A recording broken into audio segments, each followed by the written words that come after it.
Rádio. A rádio oficial de quem investe. Sérgio Sanita, vamos aquecer esse mercado à vista contigo. Sanita, antes de você pegar a bola e trazer os destaques, eu queria um pouco da tua percepção de mercado.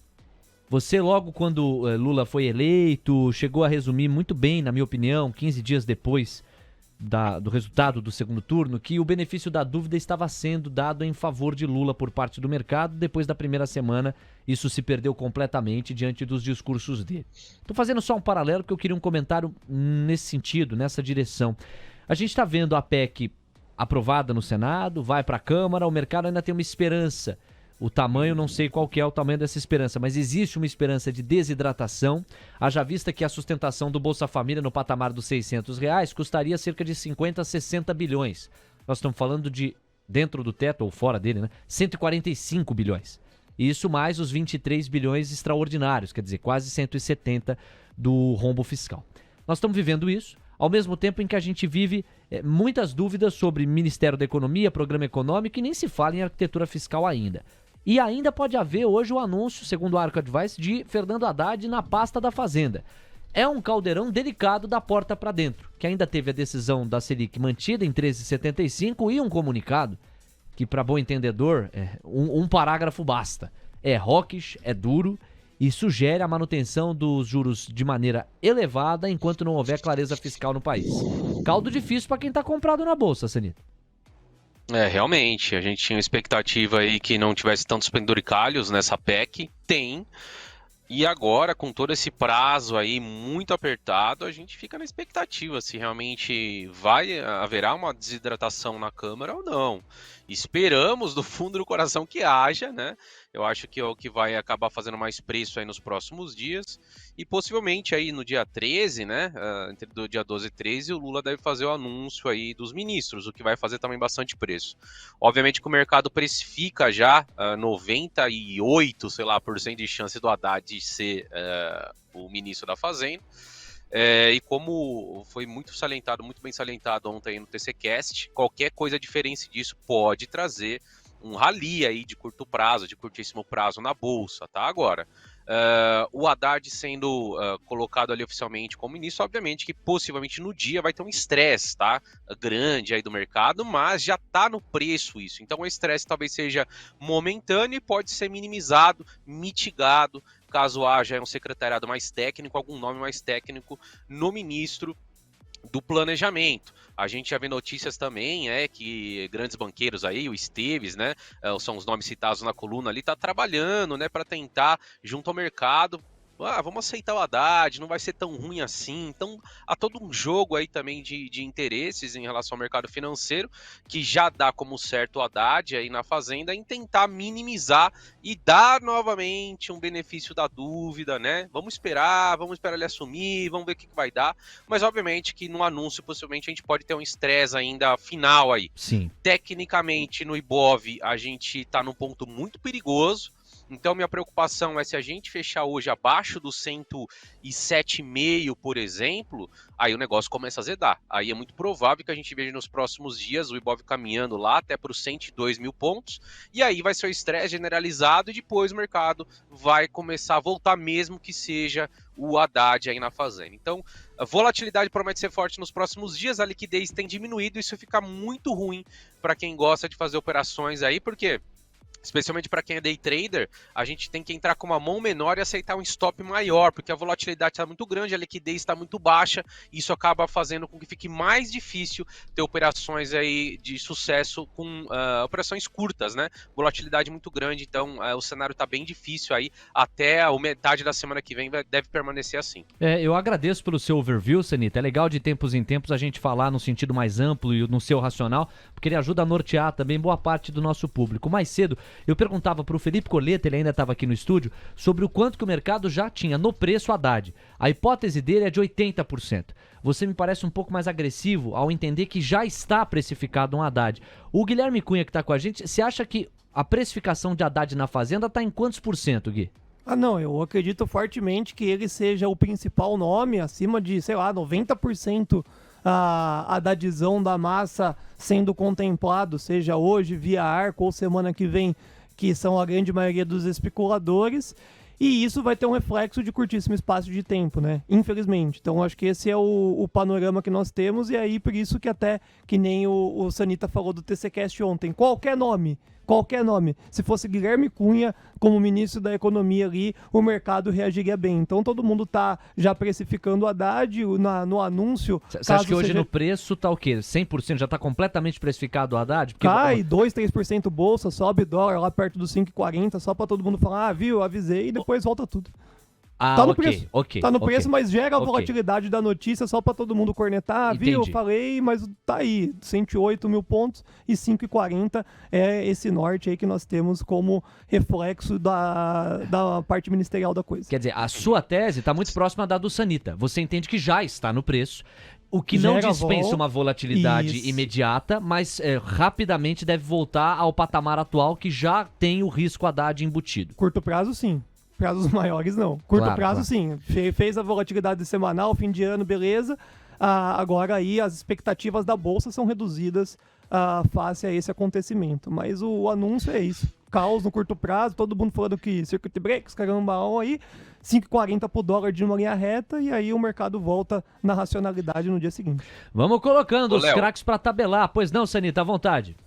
Eu fazendo um paralelo, tá? Na minha visão, seria mais ou menos como o Robertão aí desse mais 0,25 na Selic, fosse para 14. Essa é a chance o que está precificado pelo mercado ali, uma entendeu? Boa analogia. Uma possibilidade muito pequena de que acontecesse. Então, sei lá, 95, 98% na minha visão, o mercado já está precificado que é Haddad, tá? Pode ser outro nome? Pode. Até porque o Lula, né, ele gosta desse jogo aí também. O Buca falou muito bem ontem no TCCast. Ele começa a sinalizar para um lado ali, e lá todo mundo, putz, e agora ele vira para outro lado. Então, mas acho que está praticamente dado aí, vai causar volatilidade, e por isso, de novo, eu faço questão de mencionar liquidez. A gente tem jogos do Brasil, a gente está num período que a liquidez realmente fica um pouco mais reduzida, então quem gosta aí do juro louco, que nem o Guilherme Cunha aí, o pai do dólar, sabe que o negócio está mais difícil, né? No dólar nem tanto, o dólar está um pouco mais técnico, mas no índice, o cara que opera com uma mão de 10 tem que operar uma mão de 5, o cara que opera com uma mão de 50, talvez 25, com stops maiores, porque o negócio está difícil, né? Perfeito, Sanita, perfeito. Eu acho que essa analogia do Roberto Copom, né? Elevar a Selic de 13,75 para 14 é muito precisa. Porque assim, tecnicamente, continua muito alta a Selic, não são esses 25 pontos base que vão fazer uma alteração estrutural nela, mas não deixam de sinalizar que piorou um pouco a perspectiva. E o Sanita, ele colocou, acho que 2 pontos importantes, né, Sanita? Essa eventual articulação do próprio André Esteves nos bastidores, sugestões, não só por parte dele, mas daqueles que conseguem trânsito em Brasília, com uma equipe mais técnica. Quer dizer, se vier a ser o Haddad, que pelo menos ele tenha por trás de si figuras técnicas que consigam trazer credibilidade para a ancoragem fiscal do país. Essa é uma camada. E tem uma outra camada que toca diretamente no Buca, como o Sanita trouxe. O Buca, na semana passada, ele enfatizou muito isso. Ele disse, olha, todas as evidências podem estar sugerindo o Haddad, mas em se tratando de Lula, eu não descarto que seja um outro nome. Ele tá muito cético, assim, distanciado para entender direitinho para onde vai a coisa. Ele só vai realmente encorpar a tese quando tiver o anúncio oficial. Enfim, tudo isso tá fazendo com que o mercado tenha dificuldade de precificação, mas vocês resumiram bem aqui na tabelinha, Sanita e Guilherme Cunha. Qualquer faísca de melhora perto da precificação mais caótica, digamos assim, que o mercado tem tentado fazer, pode sugerir rally de curto prazo. Explode, não é rally, é explodir, Léo. Explodir, porque tá num canalzinho aí de baixa lateral e tá todo mundo pessimista, porque tá rompendo mínima em varejo, tá rompendo algumas situações aí que o mercado vai panicando. Mas tá no 108, cara. Não dá pra gente discutir contra o número. O mercado tá de lado. Então qualquer sentimento de melhora é uma estilingada pra cima, meu amigo. Eu não ficaria vendido em índice por nada nessa vida. Então, comprar dólar até pode ser que você queira comprar dólar porque tem espaço 5,40 e 5,50. Isso é uma situação gráfica, técnica e até faz sentido pelo risco fiscal. Agora, ficar vendidão no índice, meu amigo, cuidado vendido. Tem uma segurinha boa sobre isso, hein? Concorda, Sanita? Com certeza. O Bov, eu tenho convicção que se for um nome técnico, por exemplo, eu não acredito, de novo, a chance é mínima. Mas suponhamos o Meirelles, não, eu vou aceitar esse desafio. Cara, é reto 120 mil pontos, assim, 2 dias, 120 mil pontos, isso eu tenho convicção. Perfeito. Bom, Sanita, vamos sair um pouco do overview e ir mais para a trincheira, digamos, prática e pragmática. Quais são os papéis que você separou para o pregão que começa já já? Tem muito leilão rolando e assim será até 10h07, 10h08 costuma ser. Quais são os destaques de alta e de baixa? O espaço é seu. Vamos lá. Cenário aí, como eu disse, difícil, né? Volatilidade maior, liquidez menor, mas dentro de um cenário difícil a gente tem papéis aí que continuam se destacando. A gente traz aqui, e eu sempre enfatizo isso, os destaques de alta e de baixa não significam que são papéis que foram destaques de alta que vão entrar em tendência de alta, nem os destaques de baixa que vão entrar em tendência de baixa. São os destaques percentualmente aí de altas e baixas do dia anterior, e aí é exatamente essa leitura gráfica que vai ajudar vocês a entenderem se muda alguma coisa na tendência, se mantém a tendência, se reverte a tendência, tá? Um grande destaque de alta ontem foi espaço laser, que acabou subindo aí mais de 16%, 16,13% na máxima do dia, né? Forte o papel ontem, volume ali acima da média. Pode ser uma zeragem de short, tá? A gente não sabe, mas a tendência não mudou. O papel segue no canal de baixa, renovou a mínima histórica essa semana, então ainda não deu nenhum viés aí, nenhuma perspectiva de mudança de tendência. Tá próximo de quebrar esse canal? Tá. Se hoje conseguir confirmar aí com convicção e fizer um primeiro pivô, fica muito factível que sim, reverta a tendência, tem a média de 50 ali, uma barreira forte no 1,65, depois uma barreira intermediária lá no 1,90 e depois ali o gap, né, que ficou entre 2,20 e 2,30. Então são esses os pontos caso o papel reaja a partir daqui. Agora, nada muda e o papel segue apontando para baixo nesse canal, ou seja, a perspectiva ainda é de que o papel continue renovando mínimas históricas. Outro papel que se destacou foi MEAL3, apresentou uma bela alta ontem aí de mais de 7%, 7,5%, né? O papel vinha aí acumulando e rompeu. Tá com uma boa cara que o papel vai voltar a testar essa região de topo aqui, tá? Nos 2,70, até porque ele estava fazendo uma formação de um padrão de reversão, ó, que é o famoso ombro, cabeça, ombro, que tá frustrando. E geralmente em frustração de ombro, cabeça, ombro, a gente tem um movimento forte na direção contrária, então acredito que a gente volte a testar ali a região dos 2,70, né? Obviamente que a gente precisa esperar o candle de hoje, não pode voltar para baixo com força, com convicção, se mantendo acima, especialmente dos 2,40, fica bem factível que o papel nos próximos dias navegue ali até os 2,70. Outro destaque de alta do pregão de ontem foi Tenda. O papel subiu ontem aí quase 5%, mas, né, assim como o espaço laser ainda não reverteu a sua tendência de baixa. O papel segue aí dentro de uma cunha, né? O Guilherme Cunha, segue dentro de uma cunha aí descendente, que é um padrão de reversão altista, tá? Então, à medida que a gente tenha o rompimento aqui dessa cunha, a gente tem uma perspectiva de que Tenda reaja. E aí a gente vai ter a média de 50 ali nos 5,60, depois um pouquinho mais acima ali, média de 200 nos 6,20. A gente pode ter uma perspectiva de reação, mas contudo, vale enfatizar aqui que Tenda é um papel muito volátil, tá? É um papel que tem que ir talvez com uma mão menor aí, porque o negócio é bravo aqui, é um touro bravo aí a Tenda. Agora, destaques de queda, ficou por conta de Magalu, forte queda no papel, quase 6% no pregão de ontem, perdendo uma região muito importante dos R$3, tá? E é um papel que estava aí mais acumulando e agora tem espaço para buscar os 2,50. A gente vê a curva de juros estressada, é um papel muito sensível à curva de juros, e pelo cenário de hoje, com a bolsa aí caindo, o dólar para cima, juros para cima, é bem factível que o papel continue aí a complementar essa pernada de queda rumo aos 2,50. Eu tinha lá atrás, inclusive, projetado, né, essa figura de reversão, ombro, cabeça, ombro, que teria um alvo total lá nos 2,30. Será que a gente vai buscar aí? Tá factível, o cenário só muda para Magalu se ela voltar aí, mostrar força, virar médias para cima e especialmente voltar ali em cima dos 3,50, 3,60. Acho que um cenário um pouco difícil para o curtíssimo prazo, a não ser que venha aí um ministro da Fazenda que o mercado não espera. Aí vai subir tudo. É varejo, é small cap, é tech, tudo vai acabar recuperando aí no curtíssimo prazo, tá? Outro destaque de queda aí foi Prio que está muito melhor que seus pares, 3R, por exemplo, nem se fala, né? 3R caiu quase 40%, Prio aí vem numa queda de 18, 20%, mas o papel está inflexionando, deixou aí um topo mais baixo que o anterior, está fazendo a leitura de pivô e está praticamente testando a retração de 382. Se o papel perder essa região, é bem factível que venha buscar aí os 29,70, que foi anteriormente uma região muito forte de resistência, depois a faixa dos 27,30, inclusive onde passa a média de 200. Então o PRIO acho que está com uma simetria assim para continuar sua correção, até porque a gente está vendo o petróleo caindo forte, tá? E aí PRIO, minério para baixo vai trazer siderurgia e mineração para baixo, petróleo para baixo vai trazer as junior oils para baixo, então tem espaço sim para PRIO continuar corrigindo.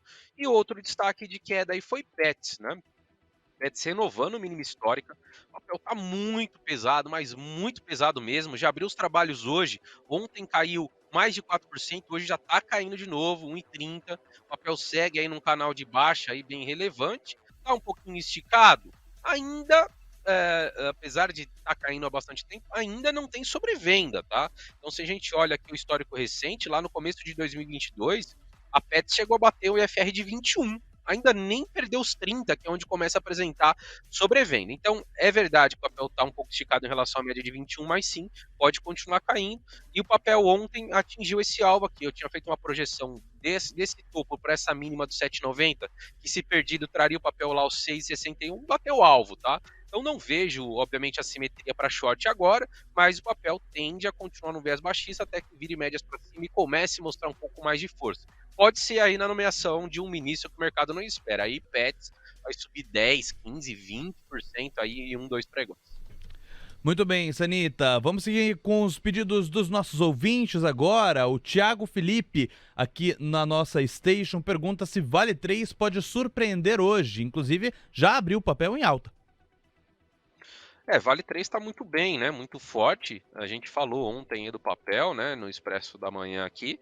E eu tinha dito que esse suporte aí da média de 9 era um suporte relevante aí, inicial, né? O papel segurou ali por volta dos 85, com uma queda relevante, inclusive, de 3,5 ontem, mas hoje já volta a se recuperar. Minério subiu. Então a tendência de alta tá bem tranquila aí em Vale, né? Segue o seu zigue-zague ascendente. Tem a região agora de topo aí nos 89, que se vencido vai fazer com que o papel comece a apontar ali para a região dos 94, que foi a região de topo ali de março desse ano. E aí o papel fica muito próximo da sua máxima histórica, né? Lembrando que esse gráfico é ajustado com dividendos. A máxima histórica com esse ajuste de dividendos está em R$ 98,12. Vale uma bela empresa, franca tendência de alta, o minério aí está em maiores patamares de meses, então sim, o cenário é muito bonito aí para Vale continuar a sua tendência de alta. O Alex Mendonça também pede outro papel aí do Quarteto de Ferro. Quer saber de Uzi Minas? Pergunta para o curtíssimo prazo. Vale a pena? Uzi Minas está muito travada, né? O papel está há 2 meses ali de lado.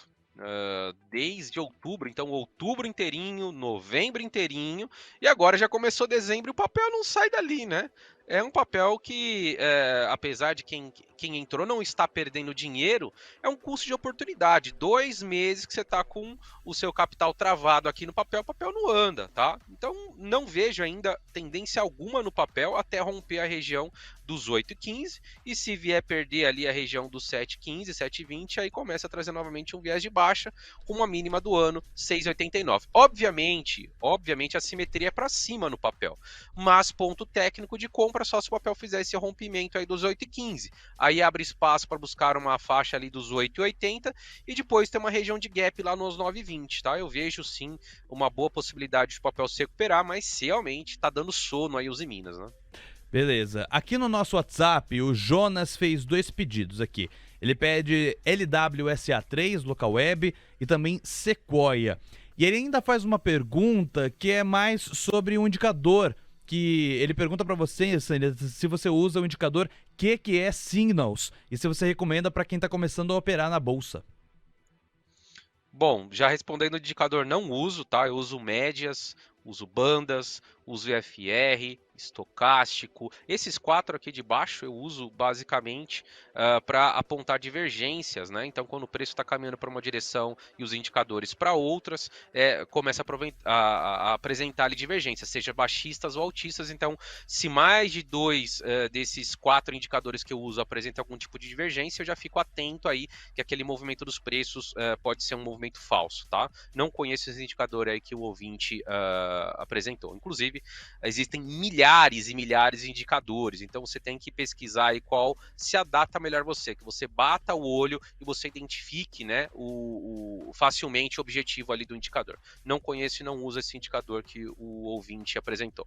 Bom, em relação à local web, a gente veio, depois de uma queda relevante aqui, né, fazer um fundinho duplo. O papel veio cumprir o alvo desse fundo duplo, bateu na média de 100 e acabou trazendo queda nos últimos dias. Num prazo maior, é um papel que tem possibilidade de cair forte.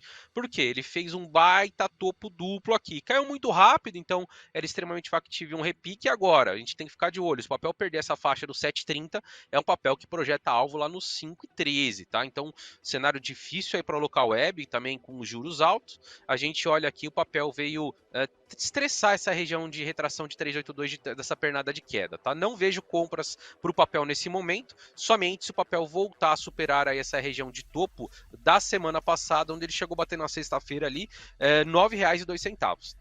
Se voltar a apresentar força aqui, sim, a possibilidade do papel voltar a mirar ali a faixa dos 11,30. Em relação à Sequoia, o papel está sofrendo muito, né? Muito forte aí. Anda junto com o varejo está muito fraco, é uma empresa de logística, mas que fornece aí para as grandes varejistas, os e-commerces do nosso país. E o papel até tentou aí estar respirando, né, com um canalzinho, com pouca inclinação depois de cair muito forte, mas pode ser inclusive interpretado como um master bandeira de queda. O que é um master bandeira de queda? O papel cai muito rápido, faz um descanso técnico, depois volta a ceder, volta a cair.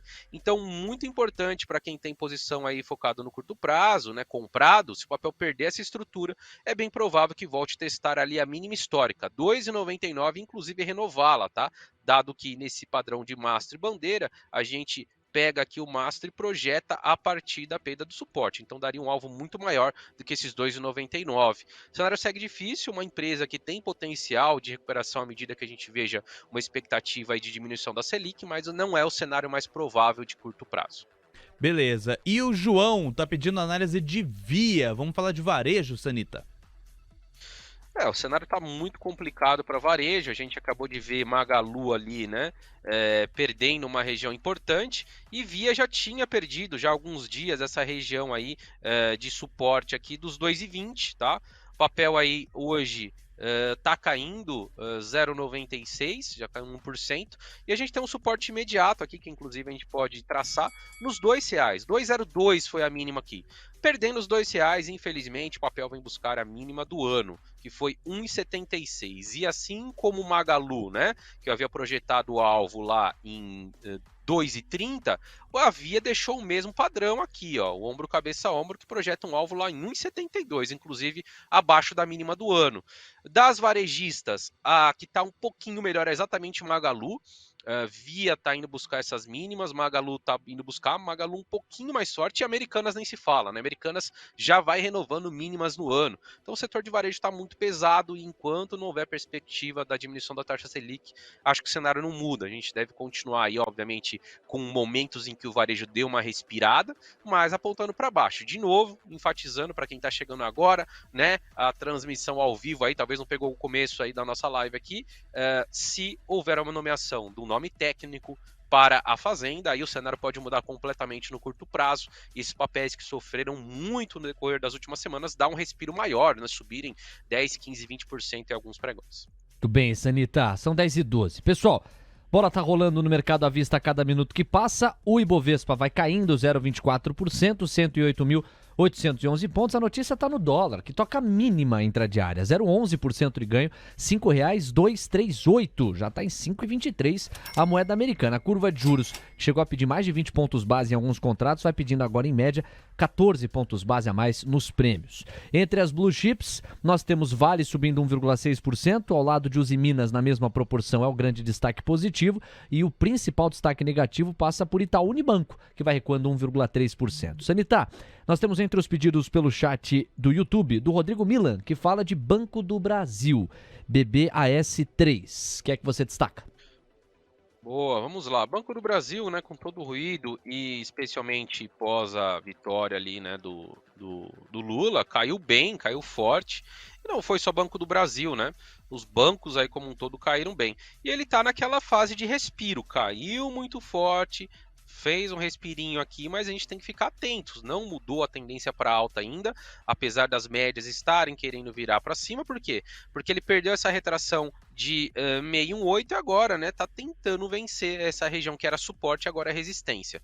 Obviamente que se vier indicações de nomes técnicos aí para a empresa, pode se recuperar, mas eu não compraria Banco do Brasil nessa situação, onde o setor financeiro está caindo forte aí e com uma expectativa de que possa surgir algum nome que não seja muito benéfico aí para a empresa, tá? Se voltar a perder a média de 200 ali, na faixa dos 34,90, é bem factível a chance do papel voltar a recuar até esses 32,80, e se continuar mostrando força, aí vai ter uma região de resistência lá na faixa dos 37,20, 37,15, onde inclusive passa a média de 50 períodos. Ficaria fora de confusão aí para o papel, e esse respiro que a gente está vendo, veja que ele acontece com volume, mas muito, muito mais fraco do que o papel vinha apresentando aí, né, no decorrer do mês de agosto, setembro, outubro, e até metade de novembro. Então mostra que essa tendência aí de zigue-zague descendente, na queda cai com volume, na alta está subindo com pouco volume, o que mostra que é uma tendência saudável, e a tendência aqui saudável é de baixa. Então o papel tem a probabilidade maior de continuar esse zigue-zague descendente. 10h14, Sanita, o Quinho tá por aqui no nosso chat do YouTube, ele vai lá e fala sobre China 11. China 11 é um ETF aí, né, com empresas da China. Obviamente que a gente tem o peso do dólar aqui, assim como a gente fala de VVB11, né, Hash 11, ETFs, que a gente tem que colocar o peso do dólar na jogada aí.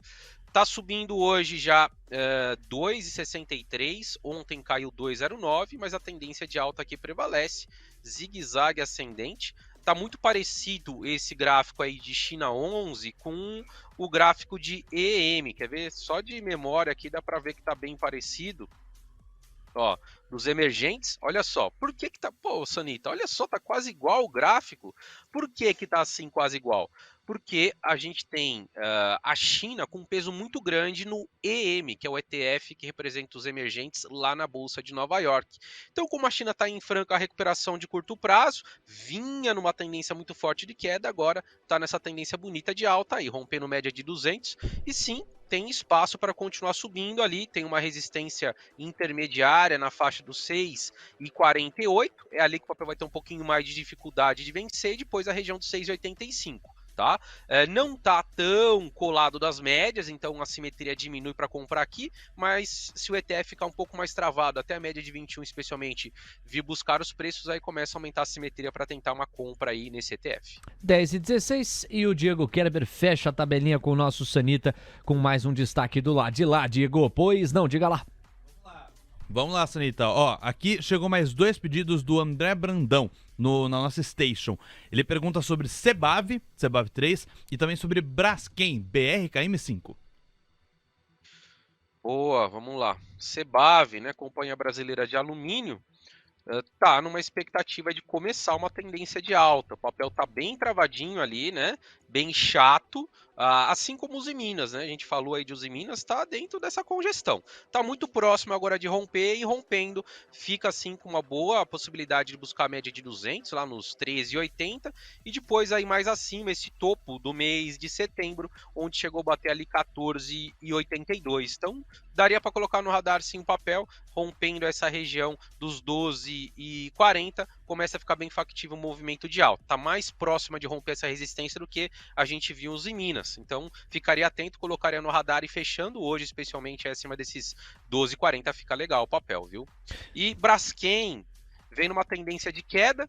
Braskem aí vem caindo reto, né? Depois de toda a especulação, e o papel vem sofrendo disso, né? Sai notícia aí da venda, da participação, Novo Honor, etc. O papel explode. Aí depois o papel volta a trazer a correção de todo o movimento, foi o que aconteceu. Então o papel saiu lá dos 39, que era uma região muito forte de suporte, foi perdido e agora vira uma região muito forte de resistência. E desde a notícia o papel vem caindo, caindo, caindo, caindo e chegando na mínima do ano. Então olha só a importância de se ter stop, de ser gerenciamento de risco. Pô, comprei na notícia, né, o papel, legal. Comprou, deu lucro, chegou em região de resistência, sinal aí pode reverter, né? Você já tem que pelo menos se o papel ficar muito esticado, fazer uma parcial, e depois você, à medida que ele dê algum sinal mais baixista, lucro no bolso. Então, pelo menos, se você entrou aqui, por exemplo, na abertura, né, tem uma região de suporte aqui, depois que o papel perdeu, você tinha que ter estopado. Quem não estopou tá levando um baita prejuízo, e a tendência de baixa prevalece no papel. Inclusive, olhando o semanal do papel que está em franca tendência de baixa, né? Ficou um pouco esticado aqui, deu o respiro, e agora volta para perder esse fundo. E perdendo esse fundo aí, é um papel que, inclusive, segue com um topo duplo no semanal ativado.